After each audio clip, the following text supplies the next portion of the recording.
Assalamualaikum warahmatullahi wabarakatuh. Perkenalkan kami dari kelompok 4. Kami di sini akan mewawancarai seorang peternak unggas petelur, yakni petelur bebek.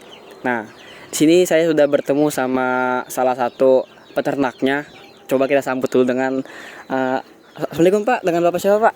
Bapak Daus. Bapak Daus. Oke Pak, di sini kita ingin mewawancarai Pak, izin mewawancarai Bapak. Ada beberapa pertanyaan Pak yang akan saya wawancarai. Iya. Pertama, bagaimana Bapak memulai bisnis budidaya petelur bebek? Apa sih Pak yang membuat Bapak termotivasi untuk memulai peternakan ini? Dari awal sih semenjak boleh dikatakan ini ternak dari keturunan Keturunan. dari orang tua. Saya mengikut hobi dan digeluti ya, termasuk ternak ini termasuk hobi juga sih termasuknya. Tuh. Oke Pak. Selanjutnya, bagaimana sih Bapak memilih jenis unggas petelur yang akan dibudidayakan gitu Pak? Terus apa yang bisa ngebedain petelur apa yang Bapak budidayakan dengan jenis lainnya? Kenapa Bapak memilih bebek gitu Pak? Kenapa enggak budidaya yang unggas yang lainnya seperti itu Pak kira-kira? Kalau memilih bebek telur ya emang dari awal, dari 7 bulan itu bebit. Udah mulai dari 7 bulan mulai nelor. Dia ya kalau memang mau mau ini kita apa tadi pertanyaannya? Yang itu. Kenapa Bapak memilih unggas bebek Iya. gitu Pak? Unggas bebek itu paling kuat dalam beban dibandingin sama unggas yang lain. Lebih kuatnya dalam arti bisa nahan segala macam penyakit, kagak mudah sakit dia. Lebih aman dibanding dengan ayam atau entok atau yang lainnya. Itu dia lebih kuat badan fisiknya itu, tapi jadi kerugian minim lah gitu. Ini apa ya? Selanjutnya pertanyaan yang ketiga Pak. Bagaimana Bapak merawat dan menjaga kondisi bebek ini? Apa saja sih Pak perawatan yang dilakukan untuk memastikan kondisi bebek ini sehat gitu Pak? Yang penting dia satu, patokannya air. Patokannya air. Air dia bisa minum sama mandi. Asal itu udah terjaga, insya Allah masalah yang lainnya bisa diatasi. Oke Pak, terima kasih Pak. Mungkin selanjutnya akan dilanjutkan dengan pembicara kedua ya Pak ya. Terima kasih Pak. Oke Pak, pertanyaan selanjutnya, bagaimana Anda memasarkan telur hasil budidaya unggas petelur? Apakah ada strategi khusus dalam pemasaran tersebut? Strategi khusus sih nggak ada buat pemasaran di masalah hasil dari telur. Justru telur itu lebih dicari, lebih gampang. Cara memasarkannya nggak usah dipasarkan, banyak yang datang. Lebih banyak yang datang, walaupun agen-agen gede juga masih banyak yang mau nampung segala macam. Untuk memasarkan itu nggak sulit lah intinya. Berarti ini udah lumayan terkenal ya Pak? Iya, udah siapa juga tahu sih di titik di sininya. Lalu bagaimana Anda menjaga kualitas telur yang dihasilkan? Apakah ada standar tertentu yang harus dipenuhi untuk menjaga kualitas telur yang terbaik? Ada.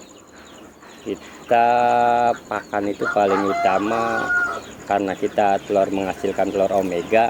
Yang paling utama itu ya pakan pengamis, disebut pengamis. Kalau bahasa ternaknya itu memang pengamis. Itu pala udang. Dia yang membuat omega itu ya dari pala udangnya. Cuman yang harus dijaga ya cuma itu aja sih. Nggak boleh sampai nggak ada lah gitu. Lalu bagaimana Anda mengembangkan bisnis budidaya unggas petelur ini? Apakah Anda memiliki rencana pengembangan bisnis ke depannya? Buat pengembangan sih ada rencana. Cuman masalah modal aja terkendala. Kalau ada pemodal nggak apa-apa. Datang ke sini. Mau ngembangin masih banyak tuh luas tanah. Mau saya kembangin. Ya saya cocok di ternak itu, agak cocok lah. Berarti emang passion Bapak di sini, Iya, Pak? saya anggap saya cocok, passion saya termasuk di sini. Gitu. Oke. Pertanyaan selanjutnya akan disampaikan oleh pembicara selanjutnya. Selanjutnya saya akan melanjutkan pertanyaan. Apa saja tantangan yang Anda hadapi dalam bisnis budidaya unggas petelur ini? Bagaimana cara Anda mengatasi tantangan tersebut? Kalau masalah tantangan mah cuman dua sih sebenarnya yang paling fatal itu. Cuaca. Satu cuaca, dua pakan pengamis. Itu pala udang yang bikin omega. Nah, itu yang harus kita jaga. Semacam pala udangnya pun nggak boleh kosong. Kalau di cuaca hujan, kita nyiasatinnya ya bebek itu udah nggak boleh keluar sekali dari dalam kandang. Dia nggak boleh karena kena hujan terlalu lama, itu nggak boleh, pengaruh sama produksi telurnya, karena kita emang mau ngambil produksi telurnya itu. Jadi tantangannya cuaca sama udang itu. Pengamis. Selanjutnya, pakan jenis apa yang Anda berikan pada unggas petelur agar kualitasnya terjamin? Ya itu sih sebenarnya yang ngejaga pakannya aja sih sebenarnya, pengamis sama ya seperti macam roti-roti BS, cuman itu aja sih. Tapi roti BS pengaruhnya kecil, cuman yang paling utama itu pengaruh gede itu ya pengamis di pala udang. Apa tahap-tahap dalam budidaya unggas petelur? Tahap-tahapnya. Enggak, kita kan langsung dioper dari pati, langsung dari bebek udah siap telur, bebek 7 bulan. Jadi nggak ada tahapannya, karena pada waktu itu sih pernah bisa kita tahap dari itik. Dari itik kelamaan, kita harus gedein dulu sekitar 6 bulan, 7 bulan baru mulain betelur. Nah, hasilnya pun belum tentu ada yang maksimal.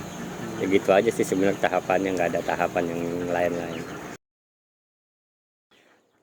Oke teman-teman, itu merupakan pertanyaan dari wawancara-wawancara anggota kelompok kami.